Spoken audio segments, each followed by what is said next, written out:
Hi guys and welcome back to the channel Deepak Yadav education. Welcome to the daily current affairs discussion. तो guys आज की तारीख से जितने भी मोस्ट इंपॉर्टेंट करंट अफेयर्स बनेंगे उन सभी करंट अफेयर्स को हम यहाँ पर डिटेल से डिस्कस करेंगे। ये वीडियो यूपीएससी और स्टेट पीएससी के पॉइंट ऑफ व्यू से बहुत ज़्यादा इंपॉर्टेंट होता है।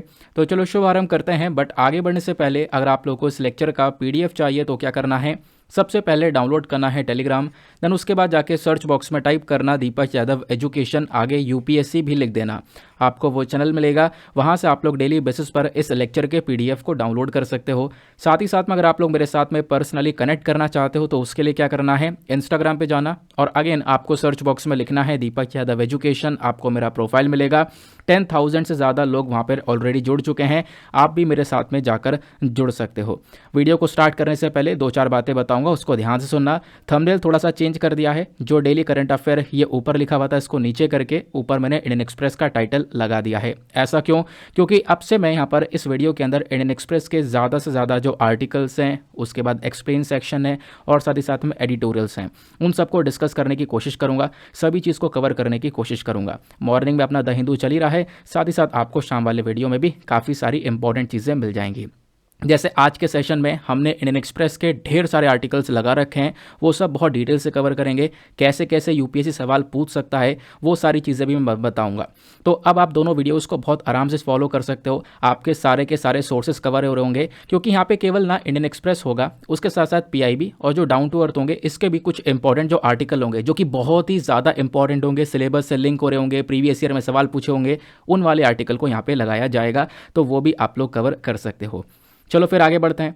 देखो आगे बढ़ने से पहले एक और छोटी सी बात है, वो यह है कि आपको पता होगा आज से कुछ दिन पहले मॉर्निंग वाले द हिंदू के वीडियो में मैंने प्रीलिम्स रैपिड फायर सीरीज़ को स्टार्ट किया था, बट वो बीच में कभी डिसकंटिन्यू हो जाता था, कभी रेगुलर रहता था, कभी क्वेश्चन तैयार हो पाते थे, कभी नहीं हो पाते थे, या कभी क्वेश्चन तैयार होने की बजाय यहाँ पर कभी न्यूज़ में होते थे या नहीं होते थे, ऐसी प्रॉब्लम्स चलती रहती थी। तो बीच में कंटिन्यू होना, फिर उसके बाद डिसकंटिन्यू हो जाना, ऐसी चीज़ें चल रही थी।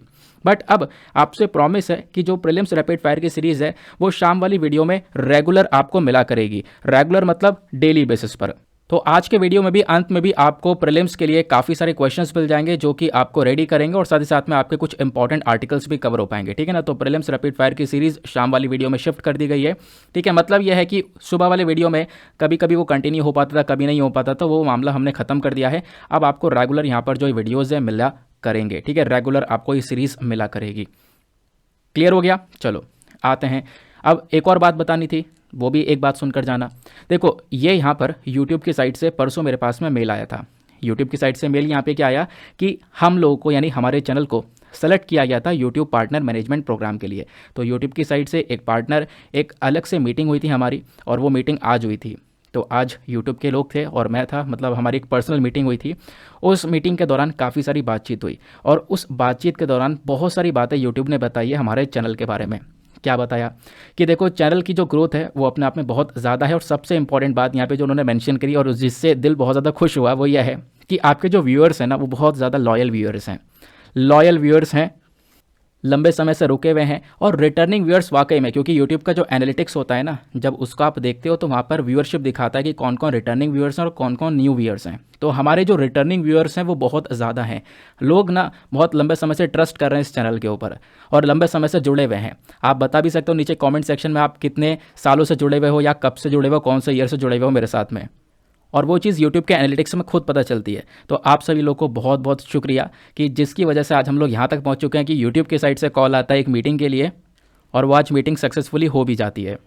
और एक और ख़ास बात बताऊं, देखो ये जो चीज़ है ना ये बहुत बड़ी चीज़ है। खुद उन्होंने मेंशन किया कि एक बहुत बड़ा अचीवमेंट है कि हाँ यूट्यूब की साइड से आपको चुना गया पार्टनर मैनेजमेंट प्रोग्राम के लिए। पता है ऐसा क्यों?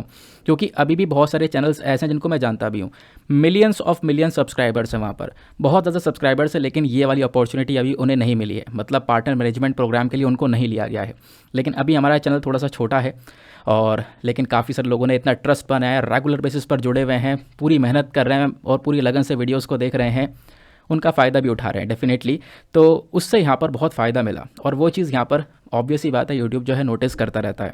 तो उन्होंने यहाँ पर मेंशन किया इस चीज़ के बारे में और वाकई में मेरे काफ़ी सारे लोग हैं जिनको मैं जानता हूँ जिनके मिलियंस ऑफ मिलियन सब्सक्राइबर्स हैं, उनसे पूछा भी है तो उनको अभी सेलेक्ट नहीं किया गया है, आप सेलेक्ट हो चुके हैं। तो दिल से शुक्रिया सभी लोगों को। अब यह है कि ज़्यादा चीज़ें यार मैं पता है शो नहीं करता हूँ, मतलब काफ़ी सारी चीज़ें हुई हैं पीछे, अब ज़्यादा चीज़ें बतानी मतलब मुझे अच्छी भी नहीं लगती है, लेकिन जब एक साथ इकट्ठा हो गया तो मैं सोचा आज जो है बता देते हैं। फिर उसके बाद में काफ़ी सारे लोगों के सिलेक्शंस हुए।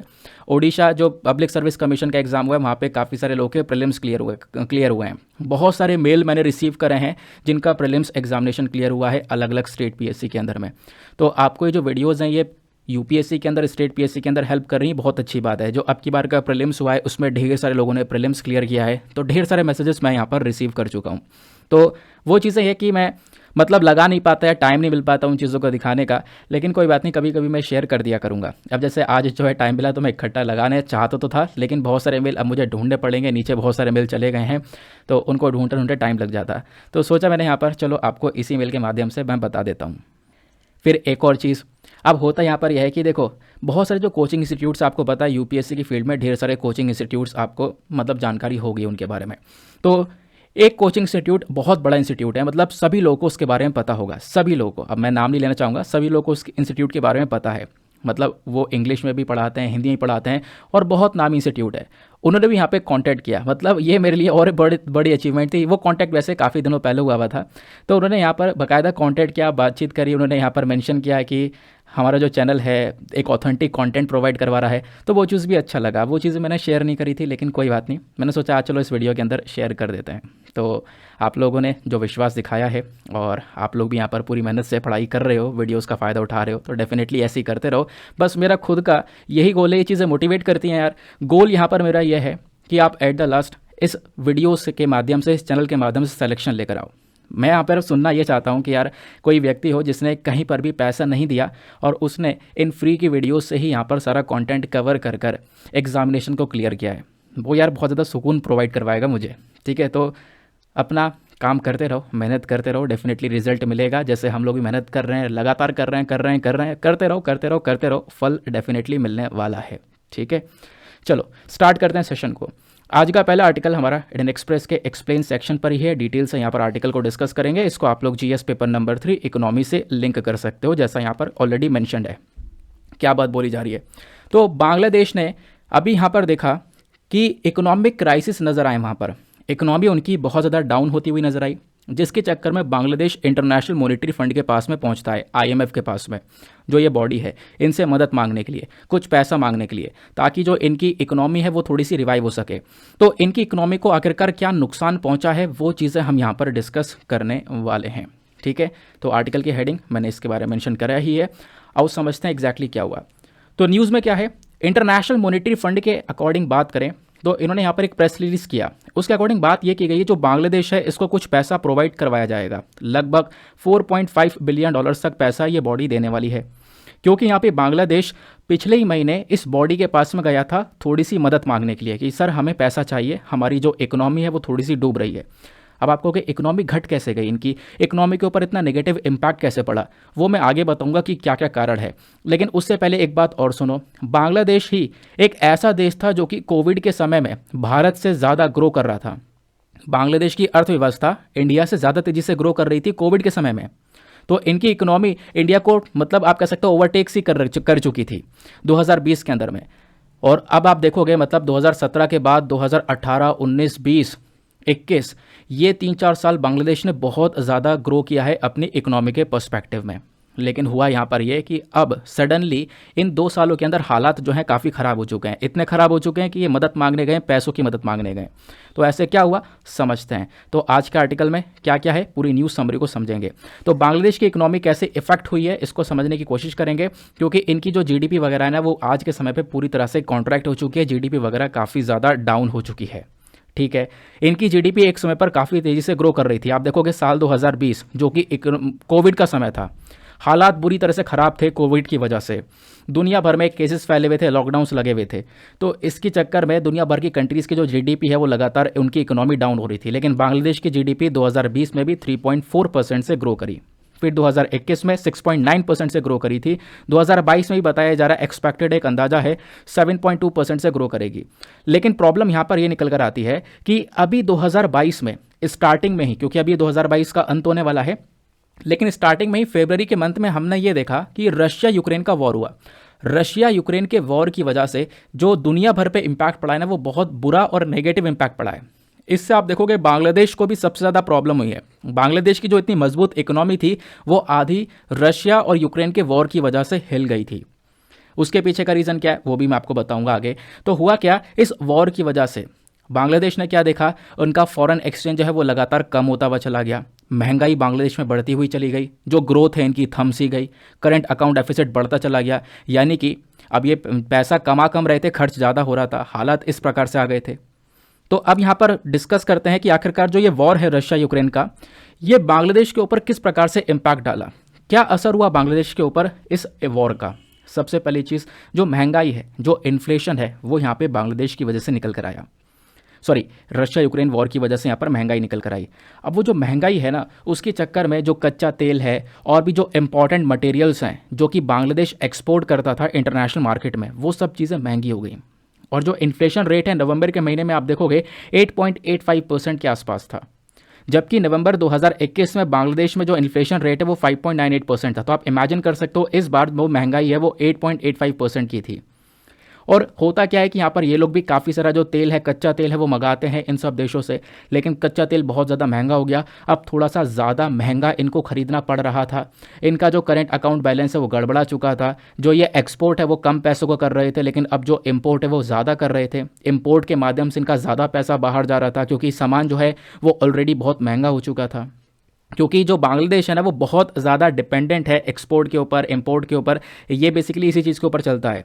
अब हुआ यहाँ पर ये कि जो सामान ये एक्सपोर्ट कर रहे हैं वो भी महंगा हो गया, वो भी वेस्टर्न इकोनॉमीज़ के अंदर पहुँच नहीं रहा था, तो उसका अभी नुकसान हुआ इनको। और सामान जो इनको खरीदना पड़ रहा था वो थोड़ा सा और ज़्यादा महंगा खरीदना पड़ रहा था, उसके चक्कर में नुकसान हुआ। तो बांग्लादेश की जो करेंसी है टाका, वो लगातार कमज़ोर होती हुई चली गई। फिर उसके बाद में पैंडेमिक का तो असर था ही, कोविड का जो इफेक्ट वहाँ पर देखने को मिल रहा था, और अभी के समय पर कोविड वापस से न्यूज़ में आ चुका है, आपको पता ही होगा, है ना। तो अब ये जो यूक्रेन का वॉर हुआ, इसके चक्कर में दुनिया भर की जो इकोनॉमीज़ है वो बहुत ज़्यादा बुरी तरह से हिल गई। इनफैक्ट श्रीलंका हो गया, बांग्लादेश हो गया। श्रीलंका कैसे हिल गई, क्योंकि श्रीलंका आपको पता होगा टूरिज्म के ऊपर डिपेंडेंट है। यहाँ पे क्या होता है ना, बहुत सारे लोग श्रीलंका में घूमने जाते हैं। अब घूमने जाएंगे लोग तो वहाँ पे पैसा खर्चेंगे, तो टूरिज्म वहाँ पे बढ़ता है। हुआ ये कि सबसे ज़्यादा श्रीलंका के अंदर लोग आया करते थे ना, वो रशिया और यूक्रेन के आसपास की जो कंट्रीज़ हैं वहाँ से आया करते थे। मतलब रशिया यूक्रेन से भी काफ़ी लोग आते थे। उसके बाद जो बेलारूस है ऊपर, इन देशों से भी काफ़ी सारे लोग श्रीलंका में आया करते थे। लेकिन जब ये वॉर हुआ तो इसके चक्कर में कोई अब आ नहीं रहा था, श्रीलंका नहीं आ रहा था, तो टूरिज्म इनका पिट गया। तो ऐसे ही श्रीलंका के ऊपर भी इम्पैक्ट पड़ा, बांग्लादेश के ऊपर इम्पैक्ट पड़ा, जो हमारे आसपास के नेशंस हैं ना, पाकिस्तान हो गया, इसके ऊपर भी इम्पैक्ट पड़ा। तो ये कंट्रीज प्रॉब्लम्स को फेस कर रही हैं।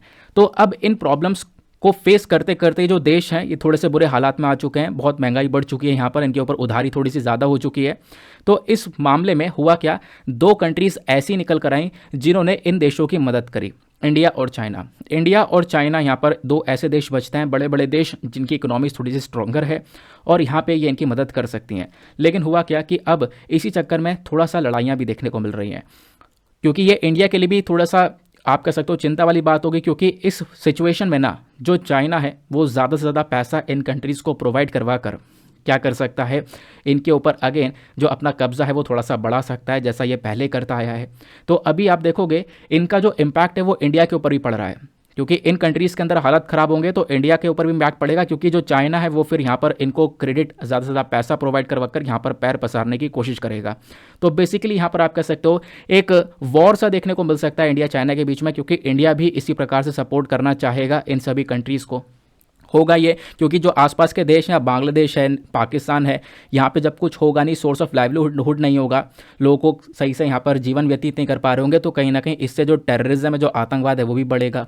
तो इसका इम्पैक्ट भी इंडिया के ऊपर देखने को मिल सकता है, चाइना के ऊपर देखने को मिल सकता है, क्योंकि इन पड़ोसी देशों के अंदर आतंकवाद बढ़ेगा तो उसका असर हमारे देश में भी देखने को मिलेगा। तो बोला यह जा रहा है कि जो ये पूरा का पूरा इशू है, हमारी आसपास की देशों के अंदर जो हालत ख़राब हो रहे हैं, तो इसका इम्पैक्ट इंडिया के ऊपर भी पड़ सकता है और चाइना के ऊपर भी पड़ सकता है। बात क्लियर हो गई। तो ये था पर्टिकुलर इशू जो कि आज के हमारे एक्सप्लेन सेक्शन के अंदर मेंशन किया हुआ था। नेक्स्ट आर्टिकल पर आते हैं। अगला आर्टिकल बहुत इंपॉर्टेंट होने वाला है, और आगे बढ़ने से पहले मेक श्योर करना वीडियो पे जो लाइक का बटन है उसको प्रेस कर देना। तो अगला आर्टिकल बात करता है, राज्यसभा ने पास किया है bill to extend scheduled tribe status to Gond community in 4 districts of UP. Uttar Pradesh के 4 डिस्ट्रिक्ट हैं, संत कबीर नगर, संत रविदास नगर, कुशीनगर और चंदौली। इन चारों डिस्ट्रिक्ट्स के अंदर अलग अलग जो ट्राइबल कम्युनिटीज़ है वो रहती हैं। जो गोंड कम्युनिटी है एक बहुत बड़ी कम्युनिटी है, तो गोंड कम्युनिटी यहाँ पर रहती है अलग अलग डिस्ट्रिक्ट्स के अंदर में। तो इन 4 डिस्ट्रिक्ट्स के अंदर जो गोंड कम्युनिटी रहती है ना, उनको शेड्यूल ट्राइब का स्टेटस दे दिया गया है। इसके लिए राज्यसभा ने एक बिल पास किया है। तो वो बिल क्या है इसके बारे में डिस्कस करेंगे और समझेंगे कि आखिरकार क्या पूरा प्रोसेस होता है शेड्यूल ट्राइब का टैग देने के लेकर। मान लो कोई कम्युनिटी, कोई ट्राइबल कम्युनिटी है, उसको शेड्यूल ट्राइब का टैग हम कैसे देते हैं, उसके पीछे का प्रोसेस क्या है, हमारा संविधान क्या बोलता है, वो सारी चीज़ें हम यहाँ पर डिस्कस करने वाले हैं। चलो न्यूज़ क्या है इसको समझते हैं। तो राज्यसभा ने हाल ही में क्या पास किया, एक बिल पास किया जिसका नाम है schedule caste and schedule tribes order second amendment bill 2022, यानी कि ये एक अमेंडमेंट बिल है। अमेंडमेंट बिल मतलब इसके अंदर संशोधन किया जा रहा है। हमारे पास में शेड्यूल ट्राइब को लेकर पहले से ही पूरा कानून है, पूरा एक्ट है, उसी के अंदर कुछ चेंजेस करके अब एक नया अमेंडमेंट बिल पास किया जा रहा है। तो ये जो बिल है ना, जो कि अभी रिसेंटली राज्यसभा ने पास किया, इस बिल के अंदर मांग क्या की गई है कि उत्तर प्रदेश के जो ये 4 डिस्ट्रिक्ट्स हैं जिनके बारे में आपको बताया था, जिनके नाम बताए थे, इन 4 डिस्ट्रिक्ट्स के अंदर जो गोंड कम्युनिटी है इनको शेड्यूल ट्राइब का स्टेटस देना चाहिए, यानी इन कम्युनिटी को एसटी का स्टेटस दे दिया जाए। ठीक है, तो जो डिमांड है ना कि इन गोंड कम्युनिटी को एसटी लिस्ट के अंदर लेकर आया जाए, ये डिमांड बहुत लंबे समय से उठ रही है। लगभग पहली डिमांड 1980s के अंदर उठी थी, तब से आप देखोगे 1980s, फिर उसके बाद में अब जाकर 2022 में इनको इस पर्टिकुलर लिस्ट में डाला गया है। अब इससे क्या होगा कि जो एसटी लिस्ट के जो फायदे हैं वो सब यहाँ पर इन कम्युनिटीज़ को मिल पाएंगे। तो वही हम यहाँ पर डिस्कशन करने वाले हैं। तो इस पर्टिकुलर आर्टिकल में क्या क्या बोला गया है, ये समझाया गया कि कैसे यहाँ पर एसटी टैग दिया जाता है। दूसरा यहाँ पे गोंड कम्युनिटी के बारे में हम लोग समझेंगे। तो पहले तो हम समझेंगे प्रोसेस, क्या पूरी प्रक्रिया देखने को मिलती है जिसके थ्रू हम लोग शेड्यूल ट्राइब का जो टैग है वो देते हैं। तो हमारा संविधान क्या बोलता है, संविधान के अंदर जो आर्टिकल 342 है, आर्टिकल 342 है ना, वो क्या बात करता है कि हमारे प्रेसिडेंट के पास में पावर है। जो प्रेसिडेंट है वो क्या करेंगे, वो यहाँ पे सारा काम करेंगे। पहले तो क्या होगा, जो प्रेसिडेंट है वो क्या कर सकते हैं, किसी राज्य या किसी यूनियन टेरिटरी के अंदर जो भी कम्युनिटी है जिसको शेड्यूल ट्राइब देना है, तो उसके लिए क्या करना होगा, उस स्टेट या यूनियन टेरिटरी के जो यहाँ पे गवर्नर होंगे उनके साथ में कंसल्टेशन किया जाएगा, बातचीत की जाएगी। बातचीत करने के बाद में ये सारा का सारा काम किया जाएगा। ठीक है, पार्लियामेंट भी क्या कर सकती है, पार्लियामेंट भी कानून के माध्यम से किसी भी व्यक्ति को एसटी लिस्ट के अंदर इंक्लूड कर सकती है और साथ ही साथ में एक्सक्लूड भी कर सकती है, यानी लिस्ट के अंदर ऐड भी किया जा सकता है और हटाया भी जा सकता है।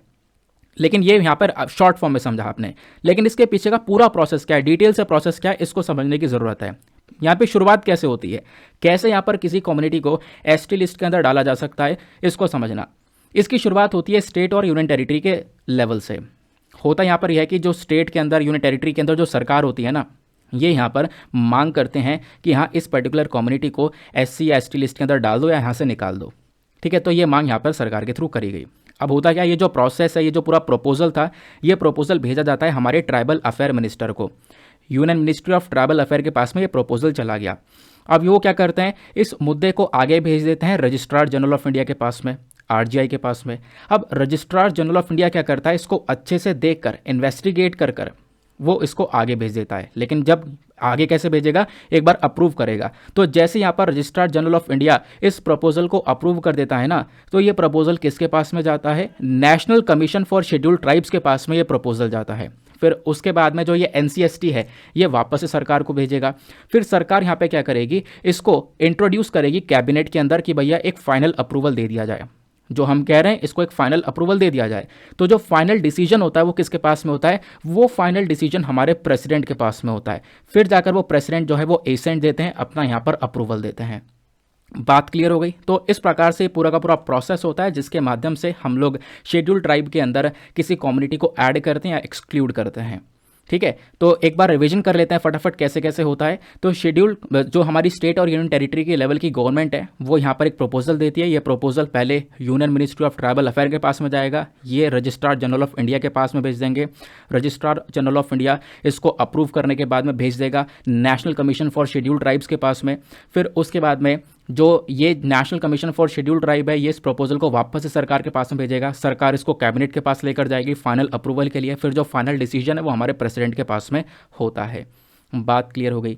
अब क्या क्या क्राइटेरिया है, मतलब क्या क्या चीज़ें देखी जाती हैं किसी पर्टिकुलर कम्युनिटी को शेड्यूल ट्राइब को मानने के लिए या शेड्यूल ट्राइब की लिस्ट में ऐड करने के लिए। तो उनका ट्रेडिशनल कैरेक्टरिस्टिक्स क्या है, उनके कल्चर क्या है है ना, किस प्रकार से वो रह रहे हैं, उनका बैकवर्डनेस, ये चीज़ें यहाँ पर देखी जाती हैं। ये क्राइटेरिया होता है। बात क्लियर हुई। अब यहाँ पर एक और इम्पोर्टेंट चीज़ आती है कि कितनी शेड्यूल्ड ट्राइब्स हैं आज के समय पर ऑफिशियली कितनी शेड्यूल्ड ट्राइब्स देखने को मिलती हैं। हमारे पास में जो सेंसस है 2011 वाला, 2011 की जनगणना के अकॉर्डिंग बात करें तो शेड्यूल्ड ट्राइब की बात करें, मान लो जितने भी ट्राइब हैं, लगभग 10 करोड़ ट्राइब हैं, इनकी 6% के आसपास आपको शेड्यूल्ड ट्राइब्स देखने को मिलती हैं। ठीक है, तो मतलब आप देखोगे जो 10 करोड़ ट्राइब्स हैं ना, इनमें से 6% शेड्यूल्ड ट्राइब्स हैं।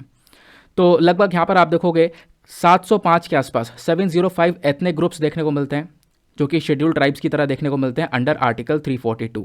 ठीक है, लगभग ट्राइबल ग्रुप कितने हैं, तो 705 आपको इस प्रकार से अलग अलग ग्रुप्स देखने को मिल जाते हैं। कितने, 705 के आसपास ग्रुप। अब इन ट्राइब्स के अंदर में बहुत बड़ी बड़ी ट्राइब्स भी हैं, यानी जिनकी पॉपुलेशन बहुत ज़्यादा है। उनमें से एक ट्राइब यहाँ पर गोंड भी है, जिसको हम गोंडी, गोंड, कोइतुर के नाम से भी जानते हैं। तो अपने आप में यहाँ पर इन ट्राइबल ग्रुप्स में एक बड़ी ट्राइब की कैटेगरी में आती है गोंड ट्राइब। ठीक है, अब जो गोंड ट्राइब है कहाँ कहाँ पे फैली हुई है, मध्य प्रदेश में, आंध्र प्रदेश में, तेलंगाना में, छत्तीसगढ़, महाराष्ट्र, बिहार, ओडिशा, उत्तर प्रदेश, इन सभी राज्यों के अंदर गोंड ट्राइब पाई जाती है। 2011 के सेंसस के अकॉर्डिंग बात करें तो 2.98 मिलियन के आसपास जो कि तेलुगु स्पीकर्स थे, वो यहाँ पर मतलब गोंडी तेलुगु स्पीकर्स थे। यहाँ पर आप कह सकते हो ये 2011 का सेंसस बोलता है। तेलुगु के अंदर यानी कि आप देखोगे तो खासकर जो तेलंगाना है ना, यहाँ पर भी बहुत सारी गोंड ट्राइब्स देखने को मिली है। बात क्लियर हो गई। अब गोंड ट्राइब को लेकर एक छोटा सा पिक्चर है जो कि बहुत इंपॉर्टेंट है, ध्यान से इसको सुन सकते हो। गोंड ट्राइब यहाँ पे एक बहुत बड़ी ट्राइबल ग्रुप के अंदर में आती है, मतलब बहुत सारी ग्रुप्स हैं, उनमें से एक ग्रुप बहुत बड़े साइज़ का ग्रुप ये भी है। और कहाँ कहाँ पे पाए जाते हैं मैंने आपको इनके बारे में बता ही दिया है, ये सारी लोकेशंस आपने समझ ली है। ज़्यादातर यहाँ पे लोग क्या खाते हैं, कोडो और कुटकी। ज़्यादातर राइस की तरह, चावल की तरह ही खाया जाता है। कोडो और कुटकी यहाँ पर इस प्रकार से आपको देखने को मिलेंगे, चावल की तरह यहाँ पर इनको खाया जाता है।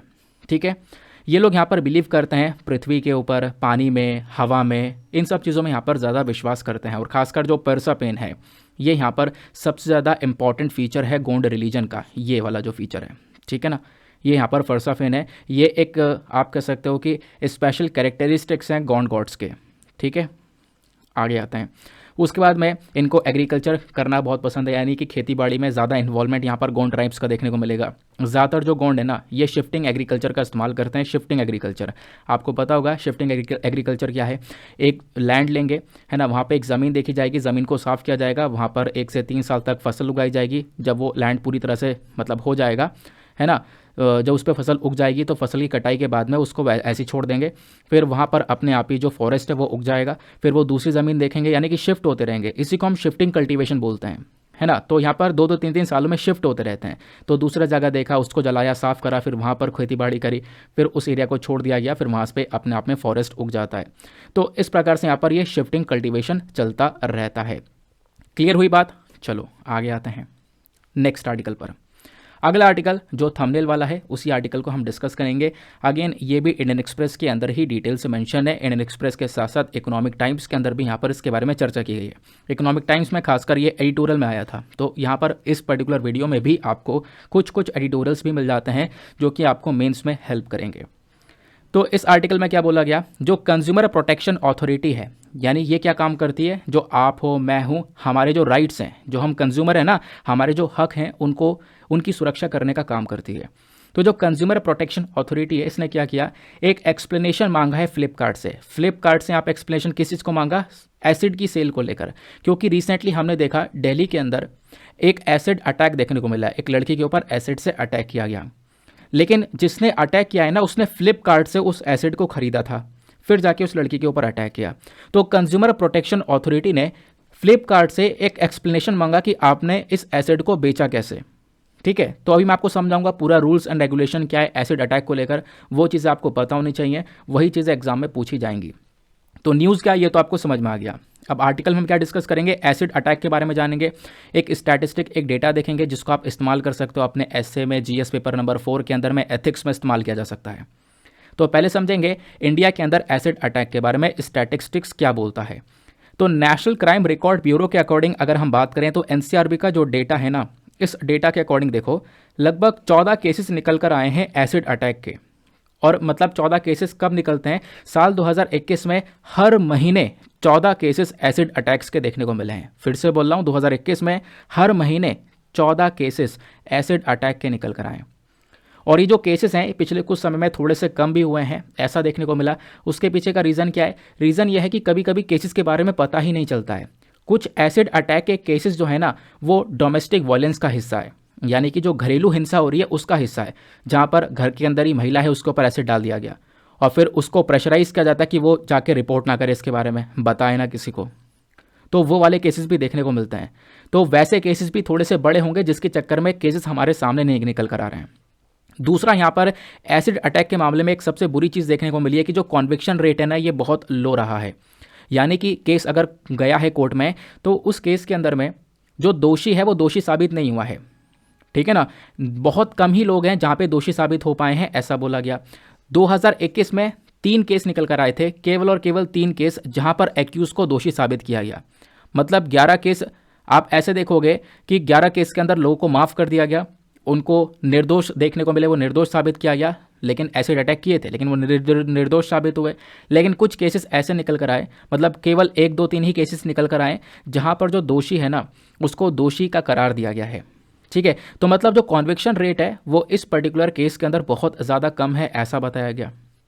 अब हम डिस्कस करते हैं कि आखिरकार हमारे पास में क्या क्या रेगुलेशंस हैं, क्या क्या कानून हैं जो कि एसिड अटैक को रोकने का काम करते हैं भारत के अंदर, ये आपसे पूछा जा सकता है। तो सबसे पहली बात देखो, जो ओवर द काउंटर सेल है ना एसिड की, वो बैन कर रखी है।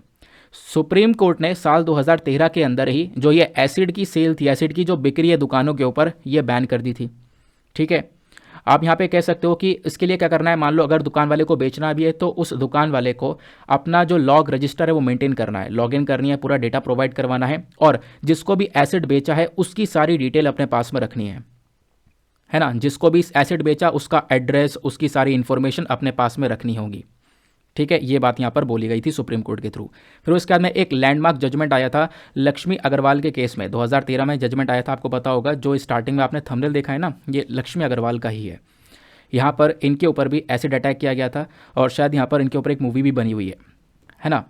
चलो, तो ये जो लैंडमार्क वर्डिक्ट था ना 2013 के अंदर में लक्ष्मी अग्रवाल केस के अंदर, यहाँ पे सुप्रीम कोर्ट ने मेंशन किया कुछ गाइडलाइंस के बारे में, और सुप्रीम कोर्ट ने बोल दिया कि अगर किसी को भी एसिड बेचना है तो उसके लिए आपको लाइसेंस लेना होगा। तो लाइसेंस को मैंडेटरी कर दिया, कंपलसरी कर दिया कि लाइसेंस होना अनिवार्य है। अब ये तो यहाँ पर एग्जिस्टिंग रेगुलेशन के अंदर पहला देखा कि कैसे हम लोग एसिड अटैक को रोकने का काम कर रहे हैं। दूसरा, यहाँ पर रजिस्ट्रेशन ऑफ शॉप्स के बारे में बात करेंगे। जो भी दुकानें हैं ना, इनको क्या बोला गया कि इनको ज़रूरत है कि अपने आप को आप पॉइजन एक्ट 1919 के अंदर में रजिस्टर करवाओ, ठीक है। जो पॉइजन एक्ट है 1919 वाला, इसमें रजिस्टर करवा लो। और इससे यहाँ पर क्या होगा कि जब भी आप यहाँ पर किसी को बेचोगे, जो आप यहाँ पर एसिड बेच रहे होंगे, तो वो जो पर्सन है ना, उस पर्सन को एक आईडी कार्ड भी देना होगा, अपनी आइडेंटिटी कार्ड देगा उस एसिड को खरीदने के लिए, और रीज़न बताना होगा कि आखिरकार मैं ये एसिड क्यों खरीद रहा हूँ। रीज़न नहीं बताएगा तो उसको एसिड नहीं बेचा जाएगा। फिर एक बात और बोली गई कि जो ये एसिड है ये 18 साल से कम उम्र वाले बच्चों को नहीं दिया जाएगा। उसके बाद में मेंशन ये भी किया जाता है कि अगर कोई इन कानून का उल्लंघन करता है, जो भी यहाँ पर बातें बताई गई हैं, जो रूल्स एंड रेगुलेशंस हैं, इनका कोई वायलेशन करता है तो उसको 50,000 रुपये का जुर्माना देना पड़ेगा। फिर अब हम डिस्कस करेंगे लीगल प्रोविजंस के बारे में कि हमारे यहाँ पर क्राइम से टैकल करने के लिए क्या क्या लीगल प्रोविजंस हैं। आप देखोगे इंडिया में कोई भी अलग से कानून नहीं हुआ करता था जो कि एसिड अटैक से डील कर रहा हो, लेकिन बाद में क्रिमिनल लॉ अमेंडमेंट एक्ट आता है 2013 का, जहाँ पर हम लोगों ने एक संशोधन किया और उसके अंदर ये जो अपराध है एसिड अटैक वाला, इसको भी रजिस्टर कर लिया गया। बोला गया कि अगर कोई एसिड अटैक का अपराध होगा तो उसको इंडियन पिनल कोड के अंदर सेक्शन 320, 322, 325, 326 और 307 के अंदर रजिस्टर किया जा सकता है, जो कि यहाँ पर बात करता है गंभीर चोट के बारे में। जैसे कि जो सेक्शन 320 है ये बात करता है गंभीर चोट के बारे में। सेक्शन 322 की जानबूझ के किसी को गंभीर चोट पहुंचाई जा रही है। सेक्शन 325 पनिशमेंट के बारे में बात करता है, जिस भी व्यक्ति ने गंभीर चोट पहुंचाने की कोशिश करी है उसको कैसे सज़ा दी जाएगी। सेक्शन 326 जो है वो बात करता है कि कोई जानबूझकर यहाँ पर किसी को हर्ट करना चाहता है किसी हथियार से, किसी को चोट पहुँचाना चाहता है किसी हथियार से। और 307 अटेम्प्ट टू मर्डर, किसी को मारने की कोशिश करी है। तो ये जितने भी सेक्शंस आईपीसी के, इसके तहत एसिड अटैक के केस को भी रजिस्टर किया जा सकता है, ये बात यहाँ पर बोल दी गई। और जो क्रिमिनल लॉ अमेंडमेंट एक्ट आया था 2013 का, इसमें इस अमेंडमेंट के इस संशोधन के दौरान क्या किया गया, सेक्शन 326A 326A को यहाँ पर ऐड किया गया और 326B को ऐड किया गया आईपीसी के अंदर में, ताकि हम एसिड अटैक से डील कर सकें। तो इन सेक्शंस को ऐड किया गया। ठीक है, तो एसिड अटैक से डील करने के लिए इन सेक्शंस को लेकर आया गया और जुलाई 2022 के अंदर ये एसिड अटैक की न्यूज़ वापस से न्यूज़ में आती है। हुआ क्या, इलाहाबाद हाईकोर्ट ने ये बोला कि जो भी व्यक्ति सेक्शन 326A आईपीसी के अंदर में चार्ज किया जाता है ना, तो वो जो एक्यूज्ड है, वो एक्यूज्ड अगर मान लो किसी ने यहाँ पर कोशिश करी है किसी को चोट पहुँचाने की और गलती से यहाँ पर वो चोट नहीं पहुँचा पाया, तो भी उस व्यक्ति को रजिस्टर किया जा सकता है इस सेक्शन के तहत। ठीक है, तो उसने यहाँ पर एक अटैक करने की कोशिश करी है, लेकिन यहाँ पर वो व्यक्ति जिसके ऊपर अटैक करी है वो बच गई है जैसे तैसे, है ना। तो इससे यहाँ पर क्या हो सकता है कि उसके बावजूद भी जिस व्यक्ति ने ये कोशिश करी है उसको रजिस्टर किया जा सकता है इस पर्टिकुलर सेक्शन के तहत। बात क्लियर हो गई। ऐसा नहीं है चोट पहुंचेगी तभी रजिस्टर किया जाएगा। मान लो किसी ने उनको मारने की कोशिश करी, चोट पहुंचाने की कोशिश करी, लेकिन ऐसा हो नहीं पाया, जो कि अच्छी बात हुई। मतलब अगर कुछ ऐसा नहीं हो पाता है तो यहाँ पर जिस व्यक्ति ने कोशिश करी है उसको तब भी यहाँ पर चार्ज किया जा सकता है इस सेक्शन 326 के आईपीसी के दौरान। ठीक है, अब बात करते हैं जो ये एसिड अटैक विक्टिम्स हैं, ठीक है, जिनके ऊपर यहाँ पर एसिड फेंक दिया जाता है, जो भी यहाँ पर इसकी पीड़ित होती हैं, उनको लेकर क्या क्या यहाँ पर रिलीफ प्रोवाइड करवाने की बात की है। तो 2013 में सुप्रीम कोर्ट ने यहाँ पर इस पर्टिकुलर मामले को रूल किया और ये बोला कि जो भी विक्टिम होगा जिनके ऊपर भी एसिड फेंका जाएगा, जो यहाँ पर बेसिकली सफ़र कर रही होंगी इस चीज़ से, उनको फ्री मेडिकल ट्रीटमेंट दिया जाएगा और साथ ही साथ में एक मिनिमम कंपनसेशन दिया जाएगा 3 लाख रुपए का। ठीक है, फ्री ट्रीटमेंट और मिनिमम कंपनसेशन 3 लाख रुपए का उनको मिल जाएगा। और सेक्शन 326A जिसको हम लेकर आए थे एसिड अटैक्स को डील करने के लिए, तो ये भी ये बोलता है कि देखो मान लो कोई भी व्यक्ति यहाँ पर अगर कोशिश करता है और यहाँ पर किसी को डैमेज करता है ना, तो उस व्यक्ति को पनिशमेंट दी जाएगी लगभग 10 साल की, मिनिमम 10 साल की जेल हो सकती है और लाइफ टाइम जेल हो सकती है। और उसके ऊपर जो फाइन है वो 10 लाख रुपए लगेगा, यानी जिसके ऊपर उसने अटैक किया है, जिसके ऊपर भी एसिड फेंका है, वो यहाँ पर उस विक्टिम को 10 लाख रुपए प्रोवाइड भी करवाएगा। ठीक है, तो ये बात यहाँ पर सेक्शन 326A के अंदर में मैंशनड है। अच्छा, ये सारी चीज़ें मैंने क्यों डिस्कस करी हैं? ये सारी चीज़ें इसलिए डिस्कस करी हैं क्योंकि जो अभी रिसेंटली 17 साल की यहाँ पर एक लड़की थी जिनके ऊपर यहाँ पर अटैक किया गया, एसिड अटैक किया गया। वो यहाँ पर स्कूल जा रही थी अपने द्वारका एरिया के अंदर में, तो यहाँ पर 3 लोगों को अरेस्ट किया गया है इस पर्टिकुलर मैटर के कनेक्शन में। और बताया ये गया कि जो मेन अक्यूज्ड है ना, इसने ये एसिड फ्लिपकार्ट से परचेज़ किया था। ठीक है, तो वही यहाँ पर इस वजह से फ्लिपकार्ट के ऊपर क्वेश्चन उठ रहे हैं। फ्लिपकार्ट से इनफैक्ट हमारी जो सेंट्रल कंज्यूमर प्रोटेक्शन अथॉरिटी है, इन्होंने एक एक्सप्लेनेशन मांगा है कि आपने ये ऐसे बिना किसी जांच पड़ताल के, बिना किसी इन्वेस्टिगेशन के ऑनलाइन प्लेटफॉर्म पर ये एसिड बेच कैसे दिया। हम बात कर रहे हैं एसिड अटैक को रोकने की, आपके यहाँ पे एसिड बिक रहा है। ठीक है, तो ये बात यहाँ पर CCPA ने उठाई है। तो CCPA क्या है इसके बारे में जान लेना। देखो प्रीलिम्स में आपसे CCPA के बारे में पूछा जा सकता है। जो यहाँ पर CCPA है that is central consumer protection authority, इसको बनाया गया था कंज्यूमर प्रोटेक्शन एक्ट 2019 के अंदर में, ताकि ये क्या कर सके, जो कंज्यूमर्स हैं, आप हो मैं हूँ, हमारे जो राइट्स हैं, इनको ये प्रोटेक्शन प्रोवाइड करवा सके। ठीक है, इसका काम क्या है कि अगर कोई व्यक्ति मतलब कोई भी कंज्यूमर राइट्स का वोलेशन हो रहा है तो उसको इन्वेस्टिगेट कर सके, कोई आपके पास में ख़राब सामान आया है तो उसको यहाँ पर उस पर्टिकुलर मामले को डील कर सके, उस पर्टिकुलर कंप्लेंट को डील कर सके। प्लस यहाँ पर कोई व्यक्ति जो मिसलीडिंग एडवर्टीजमेंट है वो ना दिखाए, मतलब कोई कंपनी, ऐसा भी होता है ना, वो एडवर्टीजमेंट बहुत फालतू के, बहुत एडवांस चीज़ का एडवर्टीजमेंट दिखा देते हैं लेकिन सामान कुछ और निकलता है। तो वैसे एडवर्टीजमेंट नहीं दिखाने, उस पर्टिकुलर अगर कोई एडवर्टीजमेंट दिखाता है जो कि मिसलीड कर रहा हो तो उसके ऊपर यहाँ पर पेनल्टी लगाई जा सकती है ना। तो वो सारा का सारा जो काम है वो CCPA का है। तो CCPA ने ही अभी यहाँ पर ये सारा काम किया है और CCPA ने यहाँ पर अभी क्वेश्चन पूछा है फ्लिपकार्ट से। फ्लिपकार्ट देखते हैं यहाँ पर इसका जवाब किस प्रकार से देता है। क्लियर हो गई बात। नेक्स्ट इंपॉर्टेंट आर्टिकल पर आते हैं, अगेन इंडियन एक्सप्रेस का ही है। क्या बात की जा रही है, तो मतलब आज का जो एनालिसिस है ऐसे ही रहने वाला है। इंडियन एक्सप्रेस के इंपॉर्टेंट आर्टिकल्स को हम लोग यहाँ पर कवर करने वाले हैं। तो हुआ ये कि इंडिया का जो एक्सपोर्ट है वो काफ़ी हद तक स्लो हो गया, कम हो गया, तो उसके बारे में यहाँ पर ये इन्फॉर्मेशन दी गई है। इंडिया का एक्सपोर्ट लगातार कम होता हुआ नज़र आ रहा है, ये आर्टिकल यहाँ पर पब्लिश हुआ है। तो न्यूज़ में क्यों है, क्योंकि इंडिया का एक्सपोर्ट अक्टूबर के महीने में, इस बार अक्टूबर के महीने में 16.7% से कम हुआ, डिक्लाइन हुआ। नहीं तो हम लोग बहुत सारा सामान एक्सपोर्ट कर रहे थे, आयात कर रहे थे, लेकिन अब की समय पर थोड़ा सा कम हो गया। खासकर सबसे ज़्यादा घाटा किस में हुआ, तो सबसे ज़्यादा गिरावट हुई है स्टील के मामले में। स्टील हम बहुत सारे देशों को बेचते हैं, बट अब की बार स्टील के बिक्री के अंदर गिरावट हुई, साथ ही साथ में स्टील से बने हुए जो सामान है उसके अंदर भी गिरावट हुई है। क्लियर हो गई। अब समझते हैं कि आखिरकार क्या क्या रीज़न हैं, क्या क्या फैक्टर्स हैं जिसकी वजह से जो एक्सपोर्ट की डिमांड है वो अब की बार कम हुई है। उसके पीछे का पहला रीज़न है वीकर ग्लोबल डिमांड। दुनिया भर में खुद जो डिमांड है वो काफ़ी कम हो गई है। दुनिया भर में आप देखोगे जो इकोनॉमिक ग्रोथ वो लगातार कम हो गई महंगाई की वजह से, जिसके चक्कर में यहाँ पर क्या हुआ, डिमांड कम हो गई। महंगाई ज़्यादा थी तो डिमांड यहाँ पर ऑलरेडी कम हो गई थी। तो जिसके चक्कर में हम लोग का जो एक्सपोर्ट है वो भी कम हो गया। और ऐसा केवल इंडिया ने नहीं फेस करा है, आप यूके का एग्जाम्पल ले लो या यूएस का एग्जाम्पल ले लो, चाहे चाइना का एग्जाम्पल ले लो, ये सभी कंट्रीज़ कहीं ना कहीं आज के समय पर कॉन्ट्रैक्शन को फेस कर रही हैं। लगातार यहाँ पर हालात जो हैं वो काफ़ी ज़्यादा ख़राब हैं। उसके पीछे का एक सबसे बड़ा रीज़न है वो है इन्फ्लेशन, वो है महंगाई। इन्फ्लेशन एक बहुत बड़ा रीज़न है। हमने देखा जो खाने पीने का सामान है, फूड के प्राइसेस हैं वो बहुत ज़्यादा बढ़ गए हैं, अलग अलग ड्यूटीज़ यहाँ पे लगा दी गई हैं। रिटेल इन्फ्लेशन लगातार बढ़ता जा रहा है।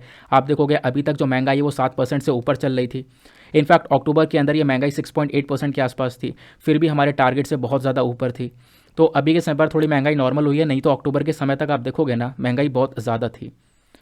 फिर उसके बाद में एक और कारण देखने को मिलेगा, वो है जो ऑयल और जो दूसरा एक्सपोर्ट होता है वो हमारा गिर गया है। ऑयल का एक्सपोर्ट हमारा लगातार कम होता हुआ नजर आया है। ठीक है, तो हुआ यहाँ पे कि जो ऑयल हम लोग बेचा करते थे, एक्सपोर्ट क्या करते थे, इस एक्सपोर्ट का जो ग्रोथ है वो काफ़ी कम हुआ, लगभग 11.4% से यहाँ पर गिरावट देखने को मिली है।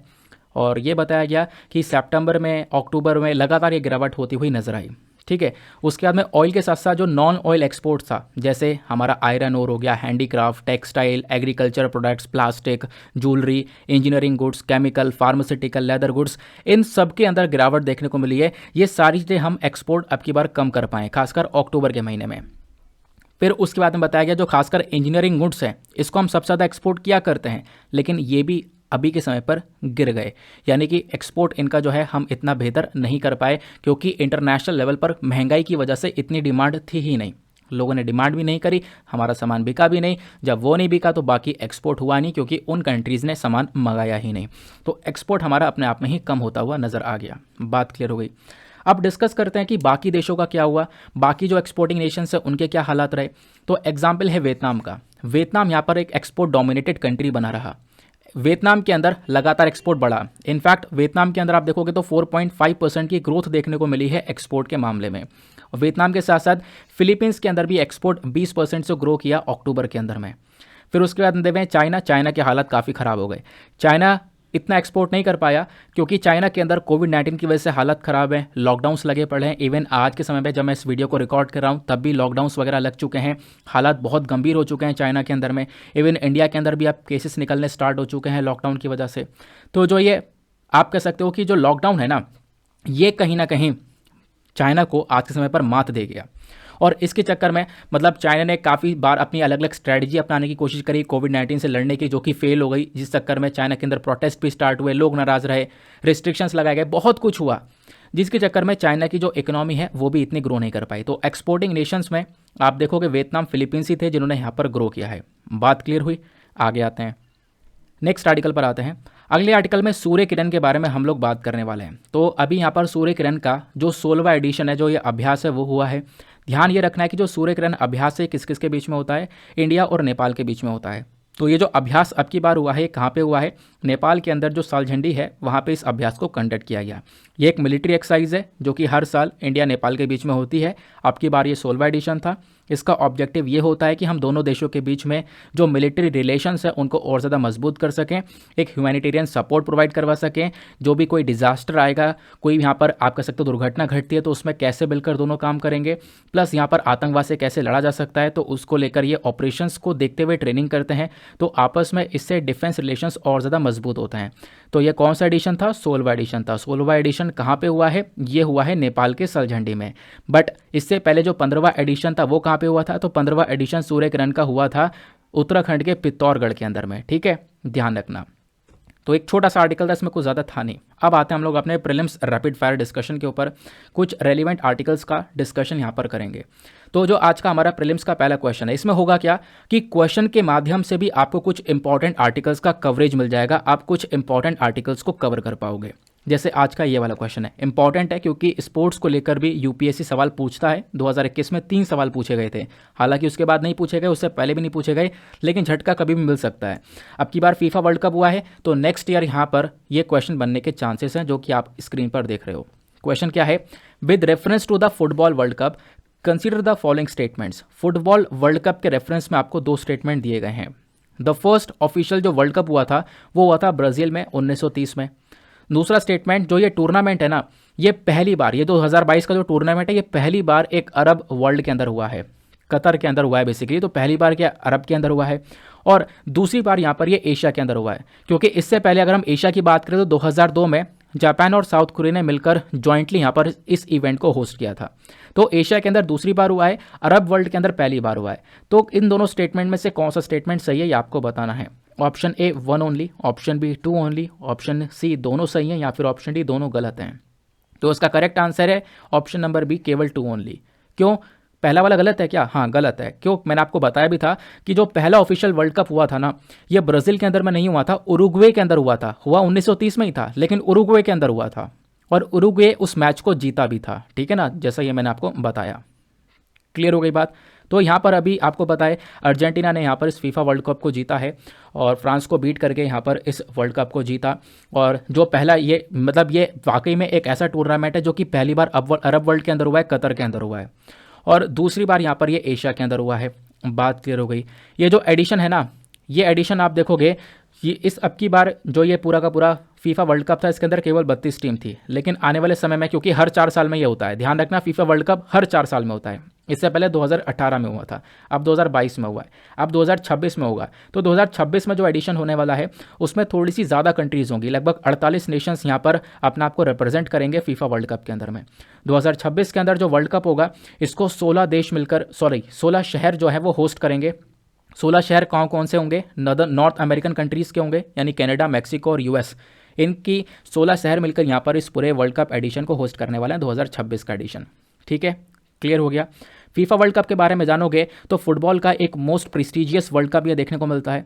इसकी फुल फॉर्म है federation international D football association, इसको हम फ्रेंच में ये बोलते हैं। और इस बॉडी को बनाया गया था 1904 में। हेडक्वार्टर इसका स्विट्जरलैंड के अंदर ज्यूरिख में है, ध्यान रखना। ठीक है, पहला जो वर्ल्ड कप हुआ था फीफा का वो उरुग्वे में हुआ था 1930 में, और इसको उरुग्वे ने ही जीता था। इसमें अलग अलग ट्रॉफीज़ दी जाती हैं। तो 1930 में वर्ल्ड कप ये स्टार्ट हुआ था, और 1930 में स्टार्ट होने के बाद में जो 1970 है ना, इस टाइम पीरियड तक एक ट्रॉफी दी जाती थी जिसका नाम था जूल्स रिमेट ट्रॉफी।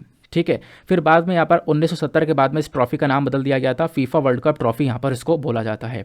ठीक है, इसके अंदर जो बॉल का इस्तेमाल करते हैं, 2 प्रकार की बॉल होती हैं, एक अल रेला देखने को मिलेगी और एक अल हिल्म देखने को मिलेगी। जो अल रेला है इसका मतलब है द जर्नी, और अल हिल्म का मतलब है द ड्रीम। ध्यान रखना, जो ये वाली बॉल है, इस बॉल का हम लोग इस्तेमाल करते हैं सेमीफाइनल तक।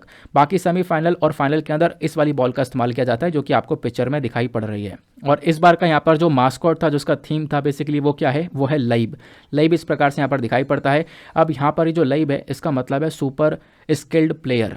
ठीक है, तो ध्यान रखना। बाकी फीफा के अंदर जो अवार्ड्स दिए जाते हैं वो अलग अलग प्रकार के अवार्ड्स है। गोल्डन बूट यानी गोल्डन जूता दिया जाता है, वो यहाँ पर दिया गया है फ्रांस के प्लेयर को, किलियन एम्बापे को।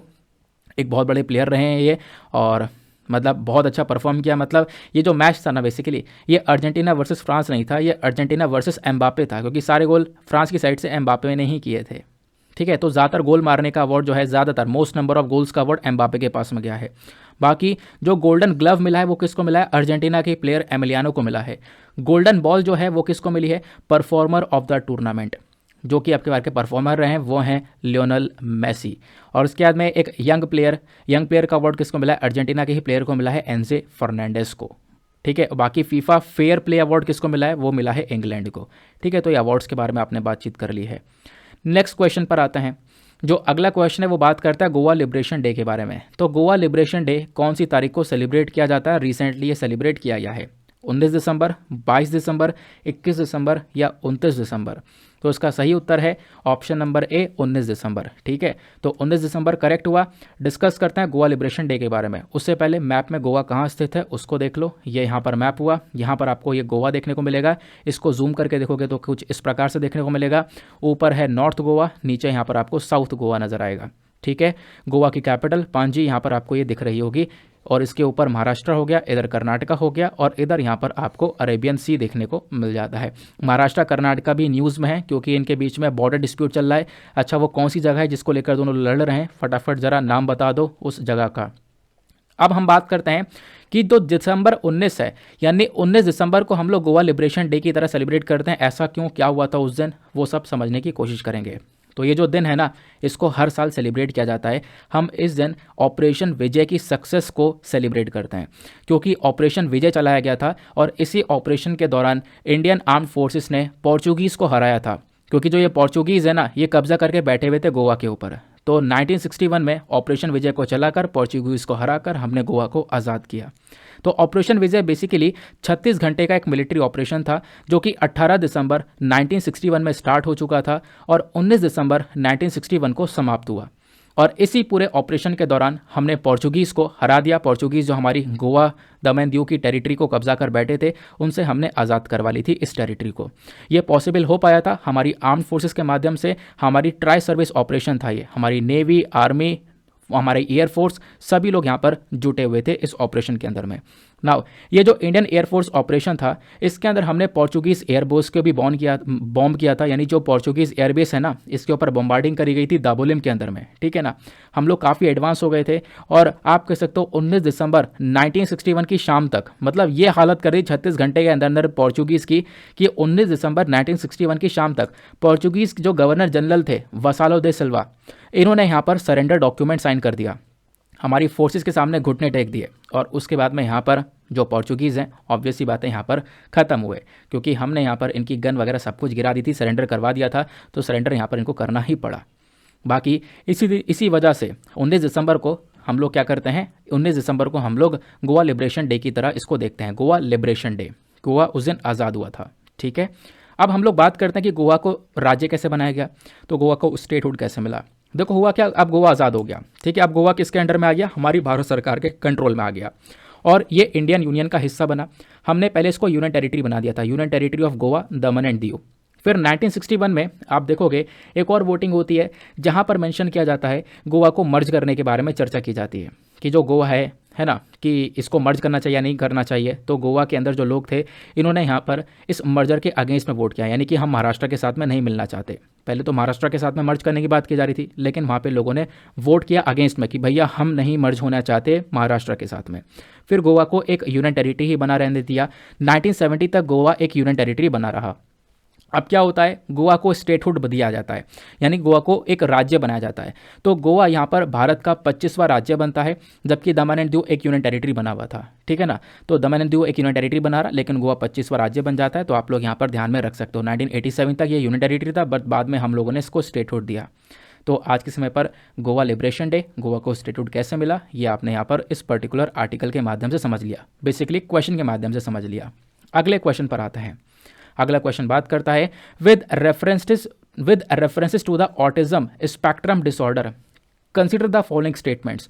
जो ऑटिज्म बीमारी है ना, इसके रेफरेंस में 2 स्टेटमेंट्स दिए गए हैं, बताना यह है कि कौन सा स्टेटमेंट सही है। पहला स्टेटमेंट बोलता है कि ऑटिज्म एक डेवलपमेंटल डिसएबिलिटी है जो कि ब्रेन के अंदर अलग अलग डिफरेंसेस की वजह से होती है, ब्रेन के अंदर प्रॉब्लम होती है, उसकी वजह से बीमारी होती है, वो डिसऑर्डर होता है।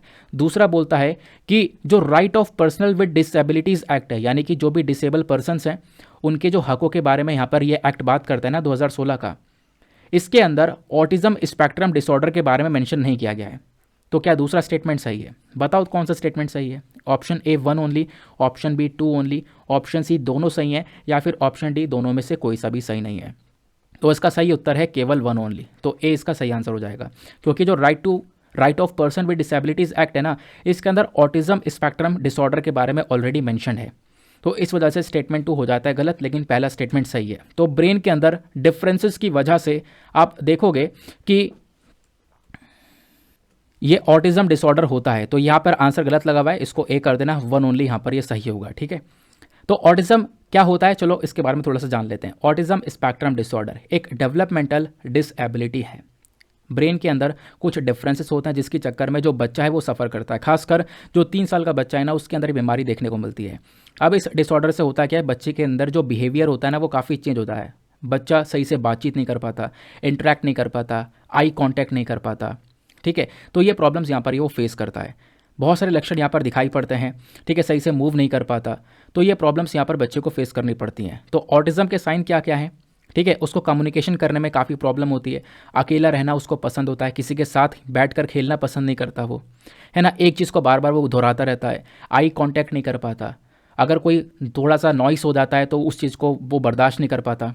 तो ये प्रॉब्लम्स यहाँ पर ऑटिज्म के ये कुछ साइन आपको देखने को मिल जाते हैं या सिम्टम्स देखने को मिल जाते हैं। बात क्लियर हुई। तो ऑटिज्म को टैकल करने के लिए या इसके बारे में जागरूकता फैलाने के लिए हम लोग अलग अलग अवेयरनेस प्रोग्राम भी स्टार्ट करते हैं। जैसे United Nation convention on the right of person with disabilities, sustainable development goal हो गए। ये जो इंपॉर्टेंट गोल्स हैं, ये जो एक्ट हैं, ये जो बॉडी है, ये क्या करती है, ये बेसिकली यहाँ पर ऐसे व्यक्ति, ऐसे बच्चे जो ऑटिज्म से सफ़र कर रहे हैं उनके राइट्स के बारे में बात करती है।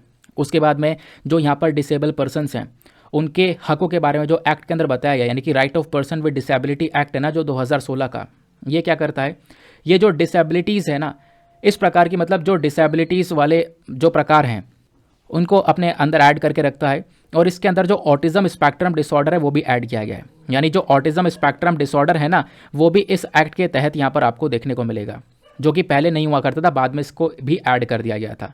ठीक है, तो इस वजह से जो ऑप्शन बी है ना ये वाला गलत है, क्योंकि ये right of person with disabilities act यहाँ पर ये बोलता है कि ऑटिज्म इसके अंदर है। ठीक है, लेकिन क्वेश्चन क्या बोलता है, डज नॉट इंक्लूड, तो इस वजह से ऑप्शन नंबर 2 हमारा हो जाता है गलत। क्लियर हो गया इन्फॉर्मेशन, तो ये हमारे ऑटिज्म को लेकर सारी चीज़ें हो जाती हैं। तो आज का सेशन कैसा लगा नीचे कमेंट सेक्शन में आप लोग बता सकते हो। आई होप आपको बहुत मदद मिल रही होगी। बाकी मैं पूरी कोशिश करूँगा कि एक बेहतरीन से बेहतरीन कंटेंट आपको रोज़ाना मिलता रहे, आपको एग्ज़ाम के अंदर और कुछ ना पढ़ना पड़े, आपको केवल और केवल इन्हीं चीज़ों के माध्यम से सारी चीज़ें पता चलती रहें। ठीक है ना, आपको यही वीडियोस आपको लगातार हेल्प करेंगी, मेरी कोशिश ये लगी रहेगी। मिलता है आपसे अगले वीडियो में, आज के लिए bye bye, have a nice day, thank you and जय हिंद।